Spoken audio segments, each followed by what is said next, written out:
사람들은 자기 나름대로 기뻐하는 일과 가치 있는 일들이 있습니다. 어떤 사람들은 돈을 좋아해서 돈에다 가치 기준을 두고 사는 사람이 있는가 반면에 어떤 사람은 일하는 것을 좋아해서 일을 즐기고 살아갑니다. 또 어떤 사람은 소유를 탐하여 넉넉함에도 불구하고 더 가지려고 애쓰는 것을 봅니다. 그런가 하면 어떤 사람은 가지는 것보다 깨닫는 것을 더 중요시 여기기도 합니다. 안일함을 즐기는 사람도 있고 모험을 즐기는 사람도 있고 어떤 사람은 잠자기를 좋아해서 늘어지게 자는 사람도 있고 또 어떤 사람은 잠시도 가만히 있지 못하여 새벽부터 일어나 밤늦게까지 일하는 사람도 있습니다. 이것처럼 기뻐하는 거와 가치 있는 일들이 제각기임을 보게 됩니다. 근데 기뻐하는 것과 가치 있는 것이 제각기지만 가만히 따져보면 크게 두 가지로 나눠볼 수 있을 겁니다. 하나는 뭐냐 하면 자기중심적인 사람과 이타적인 사람입니다. 한번 가만히 보십시오. 우리가 일하는 것, 기뻐하는 것, 또 내가 좋아하는 것, 가치 있는 것, 그건 분명히 자기중심적인 것과 이타적인 것이 있을 겁니다. 자기중심 사람은 먹어도 자기가 먹어야 되고 입어도 자기가 입어야 하며 누려도 자기가 누려야 합니다. 다른 사람이 누리고 먹는 것 용납하지 못합니다.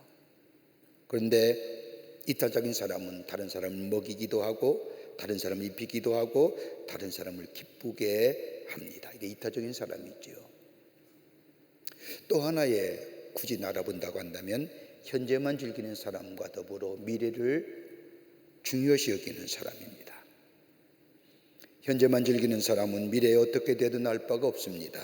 오늘만 중요시 여깁니다. 순간만을 즐깁니다. 한번 가만히 생각해 보십시오.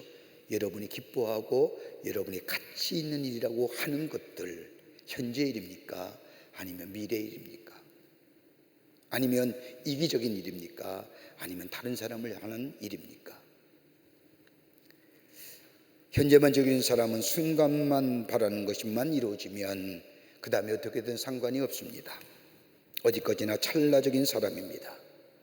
그러나 미래를 중요시 여기는 사람은 오늘이 중요하지가 않습니다. 비록 오늘이 실패했지라도 내일이 좋으면 만족합니다. 내일을 중요시 여기며 살아갑니다. 오늘의 수고가 내일의 많은 열매를 맺는다는 사실을 내가 알기에 오늘 최선을 다해 살아갑니다. 영원한 가치를 생각하기에 지금이 조금 괴롭더라도 참고 인내하며 삽니다. 상관없습니다. 우리들의 모습은 어떠하지요? 여러분이 지금 누리고 있는 기쁨과 가치 있는 일이라고 하는 것, 여기서 말하는 것처럼 자기 중심적인 겁니까? 아니면 다른 사람을 위한 일입니까? 아니, 현재의 일입니까? 아니면 미래를 중요시 여기는 일입니까? 오늘 본문의 말씀을 가만히 생각해 보면 오늘 본문의 말씀은 사도들의 모습이 나오는데 참으로 이해하기 힘든 말씀이 기록되어져 있습니다. 그게 5장 41절 말씀입니다. 사도들이 그 이름을 위하여 능력받는 일에 합당한 자로 여기심을 기뻐하면서 공회 앞을 떠나니라 기록되어 있습니다. 자, 세상에 욕먹을 것을 좋아할 사람이 있을까요? 여러분, 세상을 욕먹는 것을 기뻐할 사람이 있겠냐는 겁니다. 아마 세상의 고난과 더불어 능력함, 수치와 모욕을 좋아할 사람은 아무도 없습니다. 그런데 오늘 성경 말씀에 보면 사도들은 수치와 모욕을 기뻐했다고 적고 있습니다. 수치와 모욕, 고난을 참고 인내하는 것이 아니라 그 한 단계 더 넘어서 그 자체를 기뻐했다고 말합니다. 여러분, 사도행전에 나오는 사람들의 면면을 한번 살펴보십시오. 베드로와 요한과 그 밖에 많은 예수님의 제자들과 사람들의 모습을 가만히 살펴보면 그들은 특별한 사람이 아닙니다. 지식이 많은 사람도 아니고 명예가 높은 사람도 아니고 도덕적으로 온전한 사람도 아닙니다. 한마디로 정의할 수 있다고 한다면 성정이 우리와 같은 사람입니다. 우리가 똑같은 사람이라는 겁니다. 그런데 이 사람들이 고난과 능욕을 당하는 것을 기뻐했다는 겁니다. 여러분 성경 말씀을 보십시오. 초대교회 성도들의 가만히 그들의 신앙의 모습을 보면 예수 그리스도를 위하여 수치와 모욕을 당하는 것을 기뻐했습니다. 여러분 세상에 회자되는 이야기들이 참 많죠. 사람들 좀 많이 만나다 보니까 기독교에 대해서 이러쿵저러쿵 이야기를 많이 합니다. 가장 많이 듣는 얘기, 아직도 교회 다닙니까? 라는 얘기입니다. 참 안타까운 얘기지요. 왜 그리 교회에 대해서는 비판적 시각을 보는지요? 왜 교회에 대해서는 그렇게 날카로운 비판적 잣대를 가지고 들이대는지요? 자기는 우리보다 더 못하면서도 말입니다. 얼마나 우리가 예수 믿는 게 쉽지 않은 시대에 사는 것 같습니다. 나 예수 믿습니다. 나 아무아무개 집사입니다. 나 아무에게 교회 권사입니다. 장로라고 얘기하기가 그렇게 쉽지 않습니다. 그런 얘기가 튀쳐나오면 교회에 대하여 날카로운 비판적 시각을 들이댑니다. 아마 초대교회에는 성도들이 갖는 고난과 수치와 모욕과 능력이 그 당시에 참으로 말할 수 없는 권감이었다면 오늘날 시대도 아마 별다를 바 없을 겁니다. 여러분 특히 예수님의 제자들 보십시오. 초대교회 대표적인 인물인 베드로와 요한과 야고보와 그의 형제들을 가만히 보십시오. 저들은 갈릴리의 촌의 어부들이었습니다. 성경 말씀에 보면 성격도 제각기였습니다. 인간성도 다릅니다. 예수와 함께 있을 때 예수의 말씀을 제대로 이해한 사람들이 아닙니다. 예수님을 배반하기도 했고 고난당할 때에 도망가기도 했으며 베드로는 예수를 모른다고 심지어 3번씩이나 부인했던 사람입니다. 그런데 이런 사람들이 오늘 성경 말씀을 보면 달라졌습니다. 그냥 달라진 것이 아니라 앞절의 말씀을 보면 누가 얘기하느냐? 바울의 스승이었던 가말리엘이 저 서기관들 앞에서 얘기하는 겁니다. 여기에 가멜레이라고 하는 저 34절의 말씀에 보면 바리새인 가말레일은 율법교사여 모든 백성들에게 존경받는 자라 공회 중에 일어나 명하여 사도들을 밖에 잠깐 나간 후에 저 대제사장들과 서기관들에게 저들 건들지 말라는 겁니다. 행여나 저들이 잘못된 얘기하면 하나님이 심판하실 거라는 겁니다. 저들 내버려 두라는 겁니다. 누가 얘기해요? 가말리엘이에요.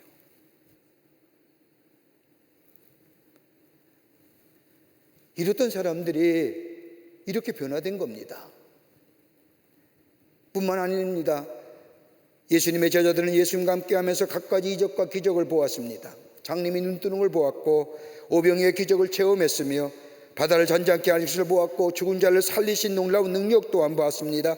이러한 능력과 이적을 보았음에도 저들은 다른 생각하고 있는 겁니다. 예수님이 저런 능력을 가졌다고 한다면 바다를 잔잔케 하시고 장님이 눈 뜨는 것이 하시고 죽은 자를 살리신 그런 능력과 그런 놀라운 일들을 힘을 가졌다고 한다면 예수님과 함께 다닐 수 있다고 한다면 아마 천지개벽할 것이더라고요.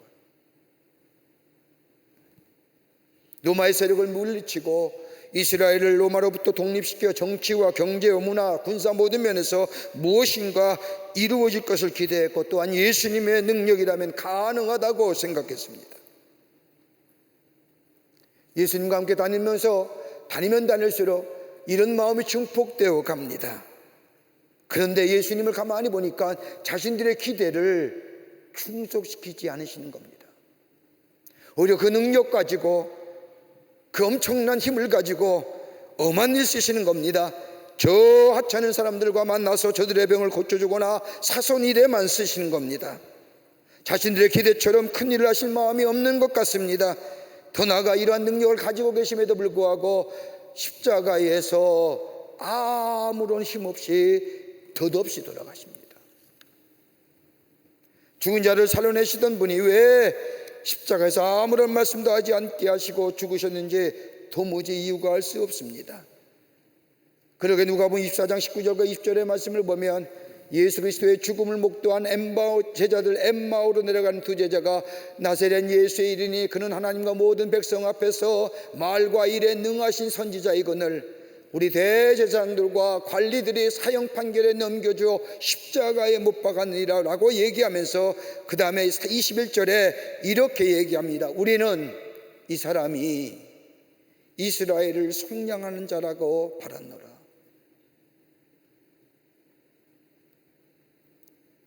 기대했다는 거예요. 천지개벽할 수 있어요. 이렇던 제자들이 오늘 본문의 말씀을 보면 예수님의 십자가의 죽으심과 부활을 목격한 후에 40일 동안 예수님이 부활하시어 이 땅에 계시는 동안 예수님을 만나고 예수님이 하늘나라로 승천하신 후에 예수님의 말씀처럼 오순절에서 저 마가의 다락방에 있을 때에 성령의 임재함을 경험하고 성령의 충만함을 보신 후에 저들의 삶이 달라집니다. 세상이 달라진 거 아닙니다. 정치적인 환경이 달라진 것도 아닙니다. 경제적으로 민족적으로 달라진 것이 아무것도 없습니다. 저들의 제자들의 개인적인 삶에도 돈이나 지위나 명예가 생긴 것이 아닙니다. 여전히 저들의 삶 속에는 흑암이요 무질서요 죄악 그대로입니다. 그럼에도 불구하고 베드로와 요한이 달라졌지요. 예수님의 제자들이 성경 말씀에 보면 전혀 다른 사람이 되어 세상에 다른 눈을 가지고 바라보게 됩니다. 수치와 모욕을 피하여 고난과 핍박을 피하여 여러분 마리 마가의 다락방에 모여서 성령의 임재 예수께서 약속하신 말씀을 기다려가는 그 말씀 따라 모였지만 엄밀하게 얘기하면 예수가 십자가에 돌아가신 후에 하늘나라에 승천하신 후에 예수 믿는다는 이유 때문에 행여나 자신의 생명이 자신의 삶이 위협받을까 봐 숨어 들어간 거죠. 그랬던 저들이 새로워졌습니다. 달라진 것이 아무것도 없습니다. 십자가의 부활의 신앙이 저들을 새롭게 했습니다. 예수님의 약속하신 말씀처럼 순종하여 예루살렘을 떠나지 아니하고 주께서 약속하신 대로 성령의 강림을 기다릴 때에 오순절에 성령의 역사하심을 경험합니다. 여러분 가만 보십시오. 성령의 역사는요, 여러분 내가 회개하고 온전하고 그렇게 해서 성령의 역사가 아니라 오늘 성경 말씀을 보세요. 하나님의 말씀에 순종하며 예수의 말씀에 순종하며 저 예루살렘을 떠나지 아니하고 주의 약속의 말씀을 기다리길 때 여러분 저들은 신앙이 좋은 것도 아니고 신앙이 훌륭해서 성령의 임재가 임하고 성령의 역사가 임한 게 아니라 단순한 마음으로 예수님이 나의 스승되었던 제 예수님이 나에게 예루살렘을 떠나지 말라고 하는 그 말씀 묵은 말씀 한마디에 순종하게 될 때 여러분 성령의 충만함과 성령의 체험은요 대단한 믿음을 가져야만 성령의 역사하는 게 아니라 하나님의 말씀에 순종하는 적은 믿음이라 할지라도 예수님의 말씀에 순종하는 자에게 성령이 뭐예요? 임하십니다. 여러분 성령이 임하실 때 어떤 역사가 일어나나요? 성령이 우리 안에 역사해주면 네 가지의 것이 일어납니다. 하나는 뭐냐? 진리를 깨닫게 해주세요. 성령이 우리 가운데 임하시면 성경의 진리를 깨달을 수 있도록 우리의 마음의 빛을 비추어 주십니다. 여러분 자연인은 예수를 믿지 아니한 사람은 하나님의 영으로부터 온 것을 알지 못하지요. 그러나 하나님의 영에 계시는 사람은 우리 안에 하나님께 주신 은혜를 깨닫게 되고 그것에 감사하며 그로 인하여 기쁨이 늘 충만한 사람이 됩니다. 왜요? 진리를 깨닫게 되기 때문입니다. 또 하나 있다고 한다면 변화시키는 능력이 있습니다. 성령은 성품을 변화시키고 그의 삶을 변화시키고 그의 삶의 능력의 삶으로 살아가게끔 합니다. 여러분 다 우리가 성령 받은 사람입니다. 여러분 한번 가만히 생각해 보십시오. 여러분의 삶이 얼마나 변화되었는지, 예수 믿기 전과 예수 믿은 후의 삶이 어떻게 바뀌었는지, 여러분 말도 바뀌고 생각도 바뀌고. 저는 가끔 우리 교회 성도님들의 이야기를 듣는데 집사님이 되고 권사님이 되고 장로님이 되면 그 직분에 걸맞게 살려고 하는 분들이 참 많이 있음을 보면 얼마나 감사한지요. 내가 집사인데, 내가 권사인데, 내가 장로인데. 성령을 변화시키는 거예요. 또 하나, 성령은 죄를 깨닫게 하여 주십니다. 내가 알지 못하는 죄, 잘못된 일에 대하여 깨닫게 하시고 하지 못하게 하시고 돌이키게 하시고 더 나아가 죄를 깨닫게 하심으로 뭐예요? 회개케 하여 주십니다. 그게 성령의 역사입니다. 또 하나 있다면 하나님께서 우리에게 하시고자 하는 일들을 우리로 하여금 하게끔 하십니다. 성령께서는 지식의 영이시기에 하나님께서 우리로 하여금 원하시는 일들을 알게 하시고 깨닫게 하시고 그리고 우리에게 행하게 하시고 그걸 하게끔 도와주십니다. 그게 성령께서 임하면 뭐예요? 우리에게 뭘 주세요? 은사가 임하잖아요. 은사는 뭐예요? 하나님의 일을 하게끔 하시는 하나님의 선물입니다. 성령이 임하셨어요. 저들이 변화된 거예요. 진리를 깨달아요. 예수 그리스도의 십자가와 부활의 의미가 무엇인지 알아요. 예수님의 기적과 이적이 뭔지를 믿어서 깨닫게 된 겁니다. 왜 그때 예수님이 저 바다 위로 걸어가셨는지, 왜 예수님이 눈먼 자를 열리게 하셨는지, 왜 죽은 자를 살리셨는지, 예수님의 지난 3년 동안에 같이 다녔던 수많은 일어났던 이적과 기적을 저들이 성령에 임하게 될 때에 그 일을 생각하게 합니다. 그 일이 어떤 일이 있었던가. 그 일은 하나님 나라의 복음이고 그건 예수님의 예표고 그냥 단순히 기적이 아니라 하나님께서 뜻이 담겨진 계시적 사건이고, 그러니까 이게 뭐예요? 생각나게 하는 거예요. 깨닫게 하시는 겁니다. 여러분, 우리도 마찬가지입니다. 내가 성령 받아 하나님의 사람으로 성령 받아서 하나님의 사람이 되면요, 내 지난날의 삶을 맨날 아픔이요, 좌절이요, 찔리는 가시요, 고통이요, 괴로움이라고 생각했던 지난날의 과거의 일이 뭐예요? 지금에 와서 성령 안에서 그것을 재해석해 보니 뭐예요? 하나님의 은혜요, 하나님의 사랑이었다는 것을 깨닫게 합니다. 뭐예요? 성령이 우리 안에 계시면 말입니다. 그리고 변화되잖아요. 더 이상 두려운 존재가 아닙니다. 성령의 충만함을 받게 될 때에 저들이 각기 하나님의 은사를 가지고 밖에 다른 나라의 방언을 가지고 하나님의 말씀을 이야기하고 서로 간에 동시에 성령의 충만함과 은사를 받게 될 때에 저들은 각기 나라의 방언을 가지고 밖에 나가서 뭐예요? 예수 그리스도를 전하게 합니다. 종국에는 뭐예요? 그것이 경험이 뭐예요? 전 세계로 나가 흩어져 복음을 전하는 계기가 되잖아요. 성령이 임하니까 뭐예요? 자신이 예수님 모른다고 부인했던 것이 얼마나 가슴 아픈 일이지. 예수 따라가면서 예수님의 이적과 기적을 바라보면서도 하나님의 아들을 믿지 못했던 자신의 모습들. 내가 죄인이구나. 그래서 비로소 뭐예요? 내가 죄를 깨닫게 될 때 예수 그리스도의 십자가의 사건이, 예수 그리스도의 부활의 사건이 그냥 십자가의 사건이 아니라, 그냥 부활의 사건이 아니라 저 십자가는 내 죄를 위하여 예수께서 대속의 죽음을 허락하셨다고 하는 것, 그래서 내 죄가 사함받았다는 것에 새로운 십자가의 새로운 해석이 있어지게 됩니다. 그리고 뭐예요? 그럼에도 불구하고 내가 죽어야 되는데 예수 그리스도가 나를 위하여 사망의 권세를 깨뜨리고 부활하신 그 부활의 능력이 다름이 아니라 나를 위한 부활의 능력이었다는 거예요. 새롭게 예수 그리스도의 십자가의 사건과 부활의 사건이 뭐예요? 조명되어 오는 거예요. 그리고 뭐예요? 하나님의 베푸신 내가 너무 크니까 하나님 우리에게 주신 것들, 다름이 아니라 하나님이 나를 통하여 이렇게 진리를 깨닫게 하시고 나를 새롭게 하시고 내 죄를 깨닫게 하셔서 예수 그리스도의 십자가의 사건과 부활의 능력을 다시 한번 체험케 하시면서 왜 그랬을까? 주님이 마지막에 하늘나라에 승천하면서 나는 땅끝까지로 복음의 증인되어야 되고 가서 모든 민족을 제자라 삼으라고 하는 그 사명이 내게 있었구나라고 하는 거죠. 뭐예요? 성령이 내 안에 임재하실 때에 있어요. 그럴 때 비로소 뭐예요? 오늘 가말리엘, 저 베드로 바울의 승승이었던 가말리엘이 건들지 마.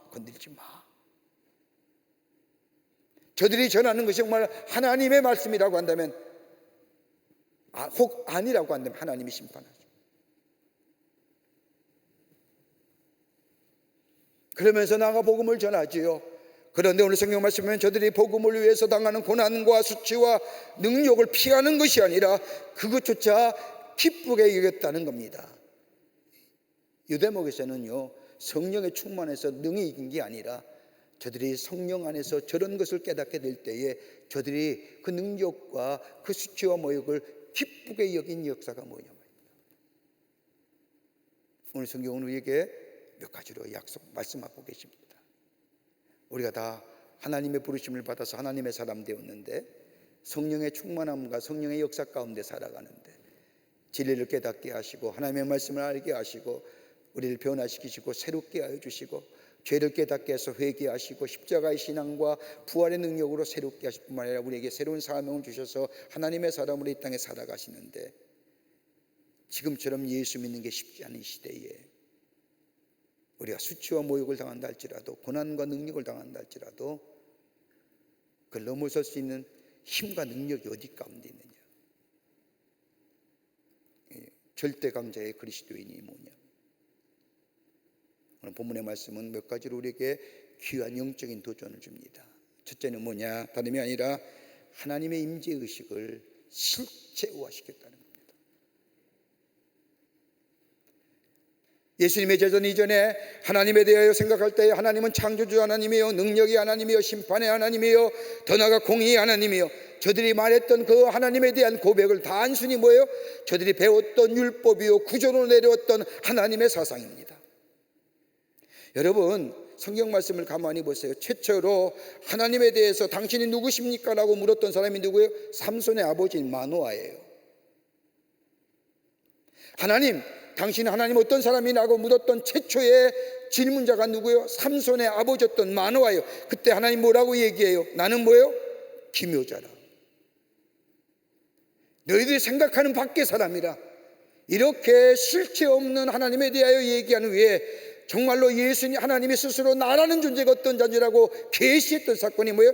출애굽기 3장에 나오는 저 호렙산에서 모세가 하나님을 만났던 장면입니다. 그때 하나님 뭐라고 얘기해요? 나는 스스로 있는 자. I am who I am. 누구의 원인과 결과도 없이 나는 스스로 있는 자. 여러분, 하나님에 대한 자기 계시가 출애굽기 3장에 나오는 모세를 향한 하나님의 자기 계시가 없었다면 우리는 하나님 어떻게 해요? 하나님은 하늘님, 천지신명, 옥황상제, 아마 이렇게 우리가 호명했을지 모릅니다. 안 그럴까요?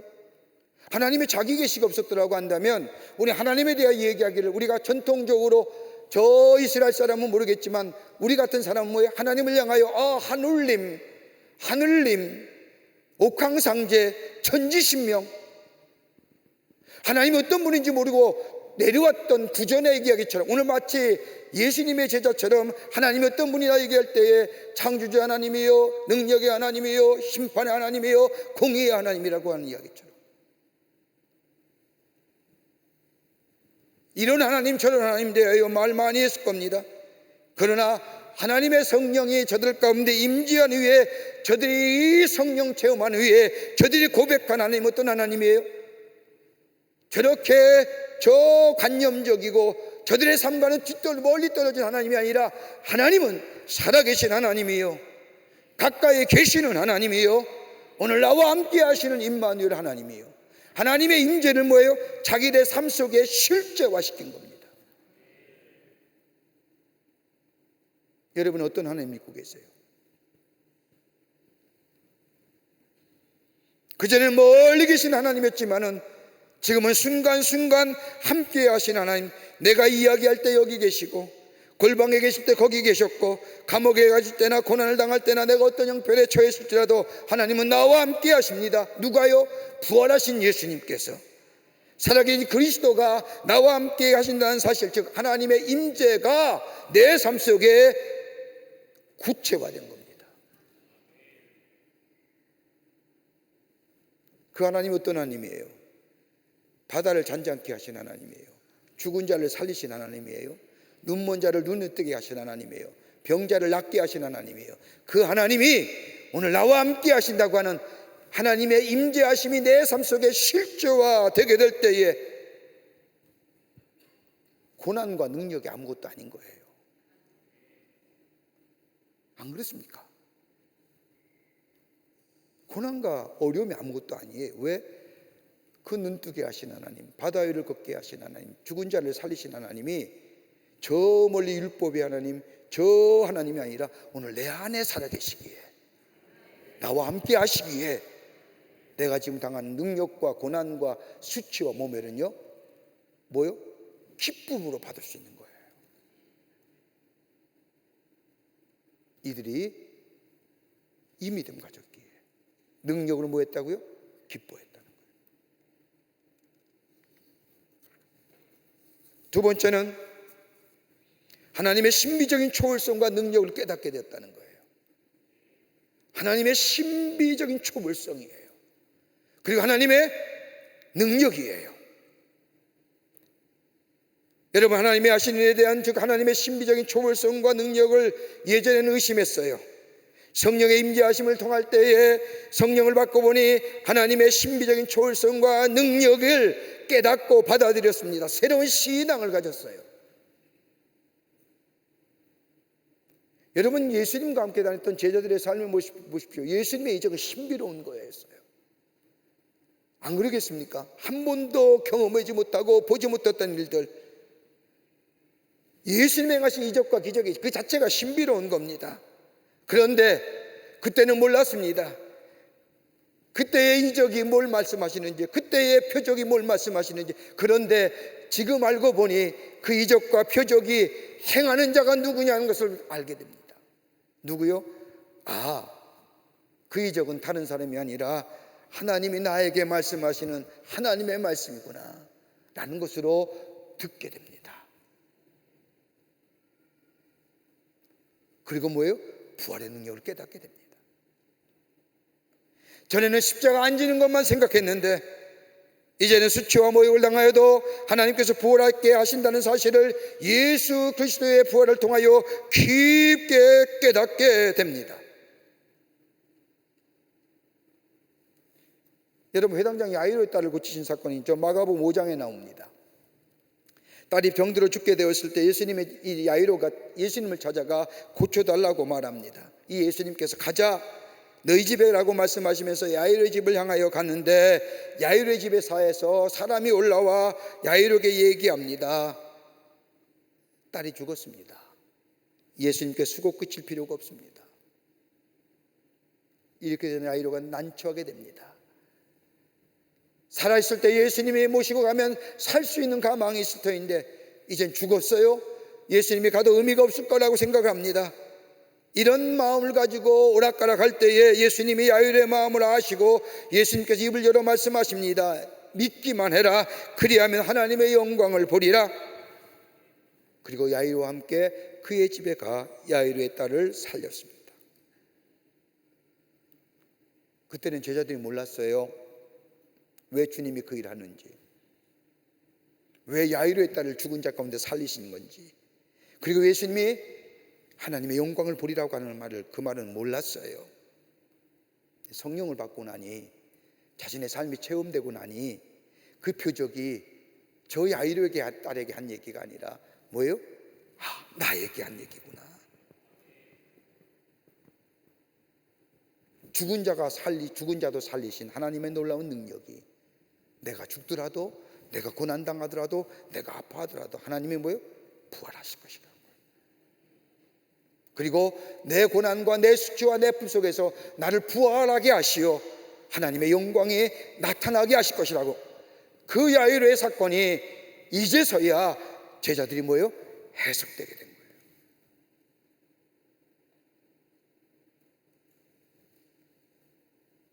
부활하게 하시는 신비로운 능력이. 여러분, 또 하나 사건 있죠. 사도행전 5장과 12장의 말씀을 하면 베드로와 요한의 옥에 갇힙니다.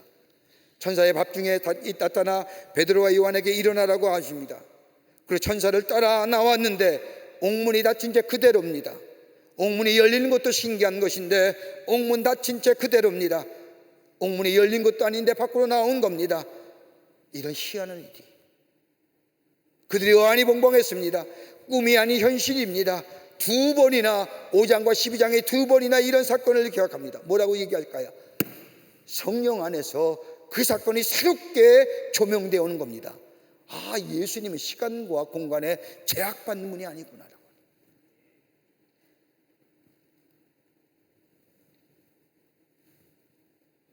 그러게 매를 맞아도, 수치를 당해도, 모욕을 당해도 그들은 뭐예요? 기뻐했다는 겁니다. 뭐 때문에요? 그들은 하나님의 능력을 체험했기 때문인 거예요.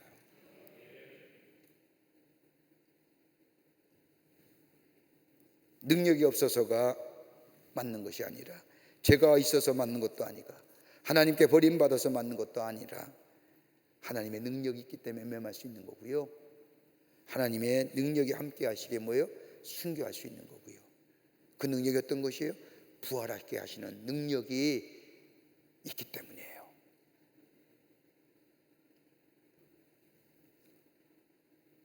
그렇게 능력을 기뻐한 거예요.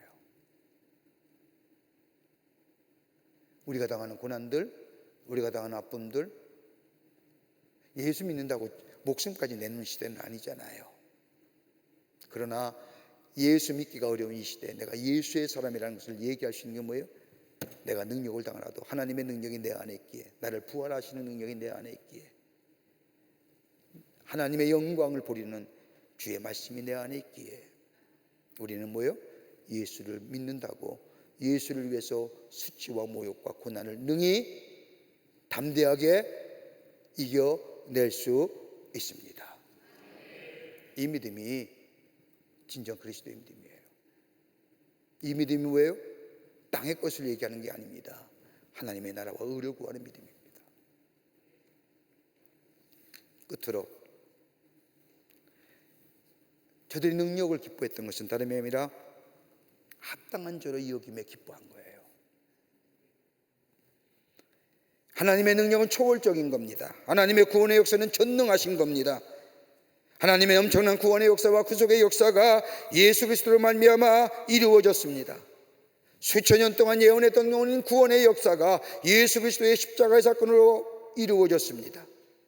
이제 십자가를 통하여 마음 백성이 구원을 받게 될 것이라고, 역사가 바뀌게 될 것이라고, 그리고 주님이 다시 이 땅에 오실 것이라고. 여러분, 이러한 구원의 역사에 오늘 초대교회 성도들은 내가 쓰임받고 있다고 하는 것, 주님이 쓰시는데 뭐라고 얘기해요? 합당한 자로 여기셨다는 것. 여러분, 이 정도면 주군을 위해서 목숨을 바칠 수 있지 않겠어요? 옛날에 가만히 주군과 신하의 관계를 보면 뭐예요? 신하는 주군을 위해서 목숨까지 내지요. 왜요? 주군의 인정받는 그 하나 때문에.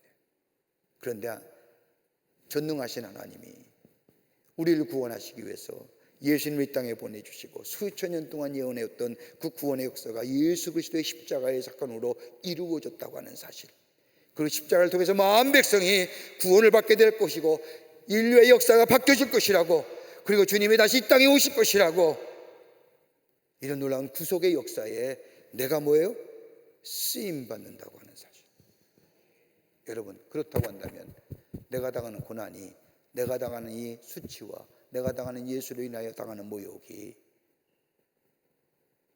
피할 것일까요?